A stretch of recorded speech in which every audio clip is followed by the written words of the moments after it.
You're watching the 10 o'clock news.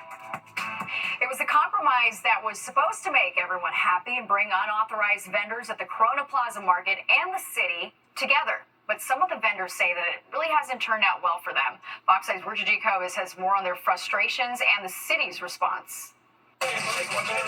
The most action inside Corona Plaza tonight was the intense game of dominoes. But for the street vendors, the agua fresca and tortas carts that once made this little strip hopping, especially as the sun set, has now dwindled to almost nothing. Used to be just like popping from like here to where the guys playing dominoes down there. Really? But yeah, and definitely less vendors as well. David Saff rides his bike over weekly from Astoria just for his beef torta.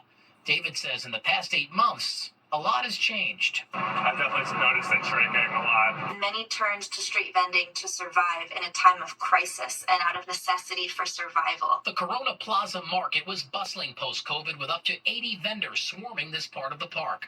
A free-for-all until the city shut it down, requiring every vendor who sells here to be licensed. Many of them at the time weren't.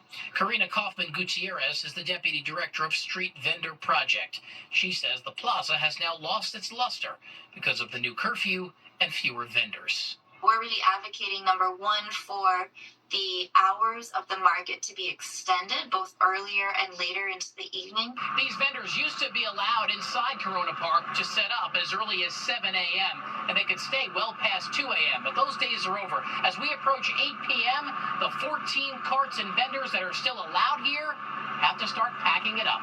Meanwhile, hundreds of vendors marched to City Hall Thursday, demanding the City Council pass systemic reforms, including a bill that would lift the cap on the number of vendors allowed to operate legally in the city. In a statement to Fox 5, the DOT says, quote, the community vending area has allowed all who have visited the space to celebrate what's best about street vending, ensuring the space remains safe, clean, and vibrant.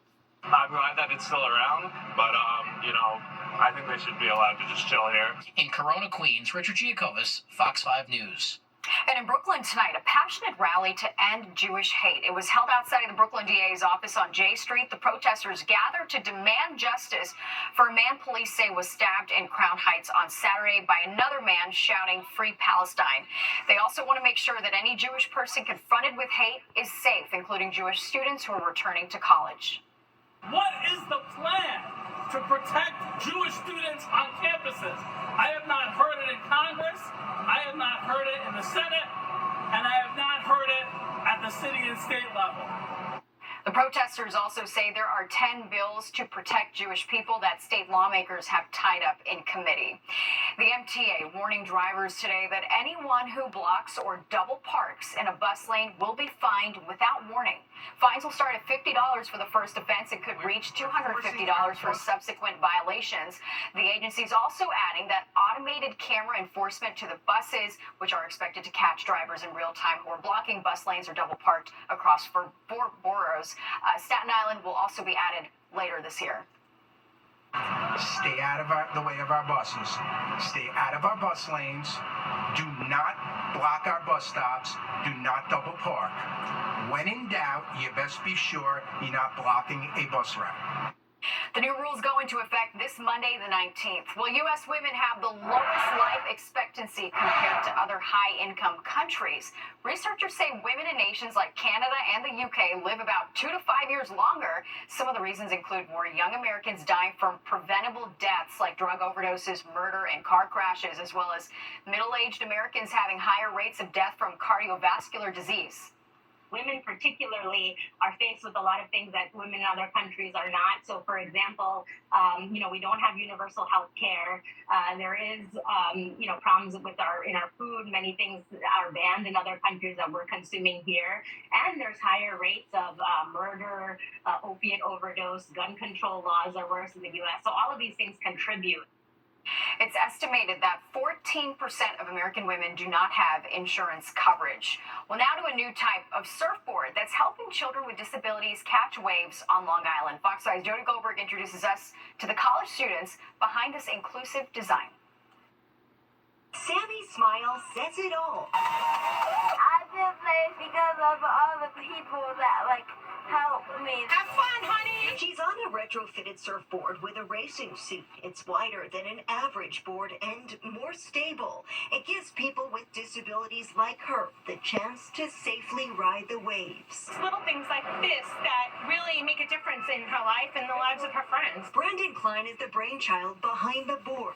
The 18-year-old was inspired by his volunteering experience with the nonprofit Surf for All. It's like when you catch that wave, that smile on your face, it's just endless. Last summer, he created a board for adults, and on Thursday, Brandon, thanks to Duncan's Joy in Childhood Foundation, debuted one for children. We've had people with amputees, we've had people with cerebral palsy, we've had people with dwarfism. This board really is specifically for children that have a physical limitation, something that is not allowing them to be in the water independently.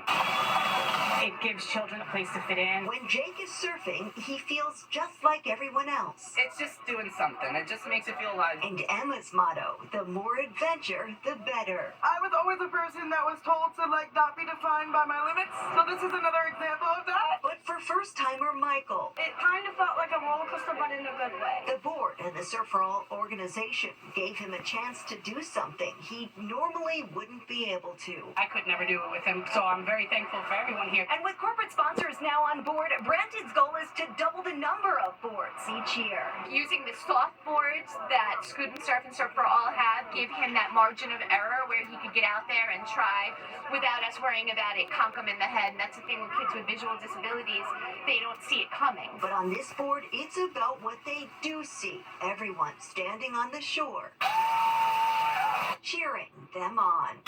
In Long Beach, Long Island, Jody Goldberg, Fox 5 News. That is so awesome. Love to see it. Well, a twist on your classic order at the Diner, the restaurant in New Jersey, taking a farm-to-table approach to your favorite foods.